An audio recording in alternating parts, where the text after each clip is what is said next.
आदाब, मैं हूं मुमताज आलम रिजवी। बात करूंगा अमेरिका और इसराइल के बीच में जो तनाव बढ़ गया है। जी हां, टकराव की सूरत पैदा हो गई और टकराव कोई मामूली नहीं है, बल्कि अगर ये कहा जाए तो गलत न होगा कि दोनों देश इस वक्त एक दूसरे के आमने सामने खड़े हो गए। जी हां, दोनों के सिलसिले में हमेशा यही राय रही है कि अमेरिका जो है वो इसराइल का बाप है, बल्कि जो इसराइल मुखालिफ लोग हैं वो तो इसराइल को अमेरिका की नाजायज औलाद तक कहते रहे और इसी उन्वान से हमेशा जो है वो प्रोटेस्ट होता रहा है।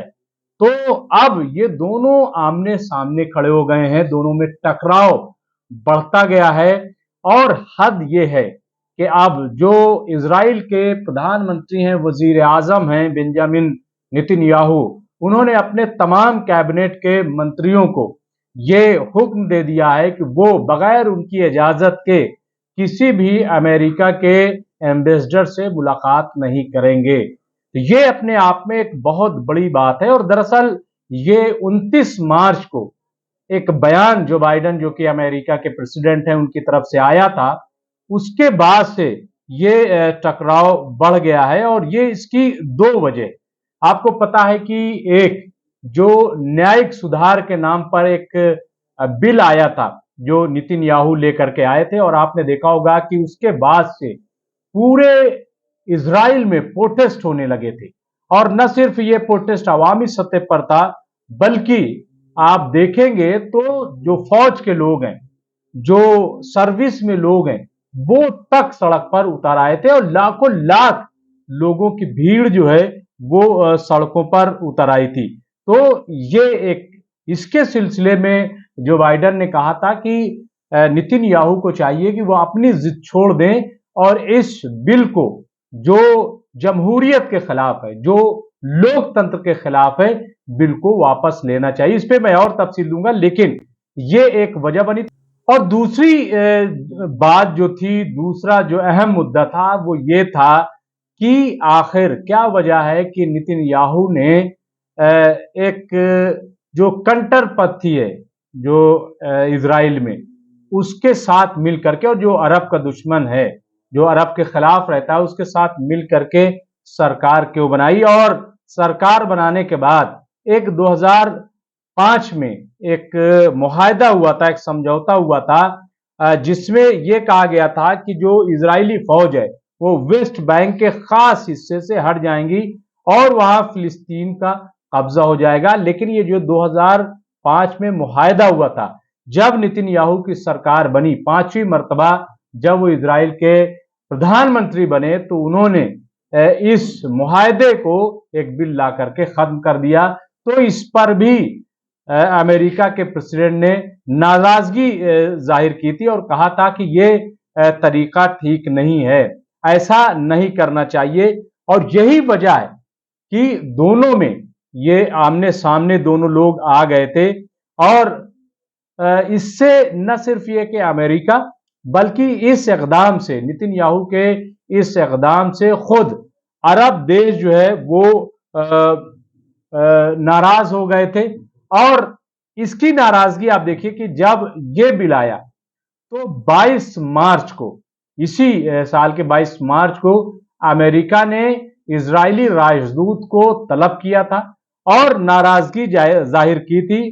तो ये तमाम चीजें हैं। और जैसा कि मैंने कहा कि इजराइल में एक बड़े पैमाने पर प्रोटेस्ट चल रहा था। अच्छा, एक चीज और आप देखिए कि 8 महीने हो गए जब पांचवी बार नेतन्याहू इजराइल के प्रधानमंत्री बने, लेकिन उन्होंने एक बार भी कोशिश नहीं की कि उनकी मुलाकात अमेरिका के प्रेसिडेंट जो बाइडन से हो। तो ये भी अपने आप में आप देखिए कि नाराजगी की एक वजह यह भी है, और इससे यह भी अंदाजा लगाया जा सकता है कि अमेरिका और इजराइल के रिश्ते कैसे हैं। इसके अलावा एक तरफ आप देखिए कि इजराइल में प्रोटेस्ट हो रहे थे और दूसरी तरफ एक बहुत बड़ा काम हो गया, बहुत बड़ा कारनामा हो गया। वो ये था कि सऊदी अरब और ईरान में दोस्ती हो गई। ये जो दोस्ती हुई है, ये किस वजह से हुई है? कहीं ऐसा तो नहीं है कि जो इजराइल ने हरकत की है जिसकी वजह से अरब नाराज हो गया, जो 2005 का मुआहदा था उसको जो खत्म किया है उसकी वजह से अरब नाराज हो गया और ईरान से उसने दोस्ती कर ली। पहले तो इजराइल से दोस्ती का मामला था, लेकिन ईरान से दोस्ती कर ली। और ईरान और इजराइल का 36 का आंकड़ा है, वो आपको पता है। दोनों एक दूसरे के आमने सामने रहते हैं। और ईरान की भी जो लड़ाई है वो फिलिस्तीन के हवाले से। अब आप देखिए कि कैसे चीजें जो है एक दूसरे से कनेक्ट होती हैं। इजराइल और ईरान जो आमने सामने है, उसकी वजह फिलिस्तीन है, क्योंकि फिलिस्तीनियों पर जिस किस्म के मजालिम होते हैं और उनकी जमीनों को इजराइल एक के बाद एक कब्जा करता जा रहा है, तो ऐसे में शुरू से इमाम खुमैनी के दौर से, आज से 44 साल से ये मामला जो है चल रहा है। और आलमी यौम कुद्स जो है वो इसी बुनियाद पर मनाया जाता है। तो जब 2005 का मुआहदा खत्म हुआ, तो अमेरिका के साथ साथ अरब भी, जो अरब ममालिक है, वो नाराज हुए। तो क्या ये नाराजगी जो है वो ईरान और अरब से दोस्ती का सबब बनी है? और अगर दोस्ती का सबब बनी है तो जाहिर है कि अमेरिका इसको कैसे बर्दाश्त कर लेगा? अमेरिका कैसे चाहेगा कि अरब और ईरान एक दूसरे के दोस्त हो जाएं? ये नहीं चाहेगा। और यही नादानी की वजह से शायद अमेरिका जो है वो नाराज है, ऐसा कहा जा रहा है। इसमें एक चीज ये भी जोड़ेंगे कि जब ये मामला सामने आया, तो इसमें अमेरिका ने कहा था कि आप जो है ये पूरा बिल जो है वापस ले लीजिए। तो इस पर नेतन्याहू ने कहा था कि हमारा अंदरूनी मामला है और इसमें किसी को दखलंदाजी करने की जरूरत नहीं है। यानी अमेरिका को एक तरीके से रोक दिया था और अमेरिका को अपने मामलात में दखलंदाजी न करने की सलाह दे दी थी। तो और एक खबर और जो आई कि पिछले दिनों इजराइल के विदेश मंत्री रोम में लीबियाई विदेश मंत्री से मिले। खबर इजरायली खेमे ने ही लीक की। इस वजह से लीबियाई विदेश मंत्री को निलंबित कर दिया गया, वो देश छोड़कर भी चली गई। अमेरिका राजनयिक ने इसे भरोसा तोड़ने वाली हरकत बताया था। रिपोर्ट के मुताबिक बाइडेन प्रशासन की नजर में नेतन्याहू सरकार वहां के इतिहास की सबसे कट्टरपंथी सरकार है। तो इसके अलावा देखिए कि अमेरिका अगर इस पर दबाव डालेगा तो जाहिर है कि रिश्ते बद से बदतर हो जाएंगे और घाटा, नुकसान जो है वो अमेरिका को होगा। वो एक ताकतवर और भरोसेमंद दोस्त को देगा। सऊदी अरब के मामले में बाइडेन की गलती उन्हें पहले ही भारी पड़ चुकी है या पड़ रही है। सऊदी अब चीन के करीब जाने लगा।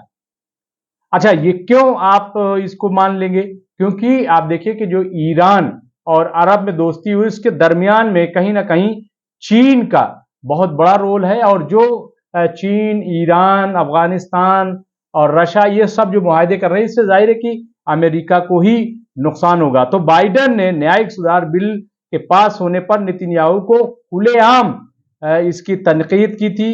और इजरायली वजीर आजम ने इसे अंदरूनी मामला में दखलंदाजी न करने की बात कही थी। एक महीने पहले इजरायली संसद ने न्यायिक सुधार से जुड़े अहम बिल को पास किया था। तो ये तमाम अगर आप देखेंगे जो सूरत है, उसमें यही है कि इजराइल और अमेरिका के रिश्ते अच्छे नहीं हैं। एक चीज और, ईरान के मामले में जहां अमेरिका का यह कहना है कि बातचीत से मसले हल हो सकते हैं, हमें एक साथ बैठना चाहिए, वहीं दूसरी तरफ इजराइल कह रहा है कि ईरान से बातचीत का कोई सवाल ही नहीं पैदा होता है, बातचीत नहीं होगी। तो ये जो सूरत है, अब ऐसे में आप सोचिए कि अगर अमेरिका इजराइल के सर से हाथ उठा लेता है, तो क्या इजराइल में इतनी ताकत है कि वो एक साथ चाइना, सऊदी अरब, ईरान या ये पूरा खित्ता उससे मुकाबला कर लेगा? मुझे नहीं लग रहा है। तो लेकिन क्यों फिर इतना नेतन्याहू जिद पर अड़े हुए हैं, क्यों इस तरीके की बातें कर रहे हैं? तो इजराइल में ज्यादातर सरकारें जो है गठबंधन वाली होती हैं। इसकी वजह यह है कि कई छोटी बड़ी पार्टियां हैं और किसी एक को बहुमत मिलना बहुत मुश्किल होता है। दूसरी बात यह है कि अगर सरकार या कोई मिनिस्टर कोई ऑर्डर जारी करता है तो उन्हें फौरन कोर्ट में चैलेंज कर दिया जाता है और इसकी वजह सियासी ज्यादा होती हैं। तो ये तमाम सूरत हाल इजराइल की है। इससे एक बात तो यह तय है कि इजराइल जो अपने आप को बहुत सुपर पावर तस्वुर करने लगा था, उसका घमंड अब कहीं ना कहीं टूटता नजर आ रहा है। बहरहाल देखना यह होगा कि इजराइल की सूरत हाल आने वाले दिनों में क्या होती है। और एक चीज कि इसका असर हिंदुस्तान की सियासत पर कैसे पड़ेगा, ये भी देखने वाली बात होगी। बहुत बहुत शुक्रिया।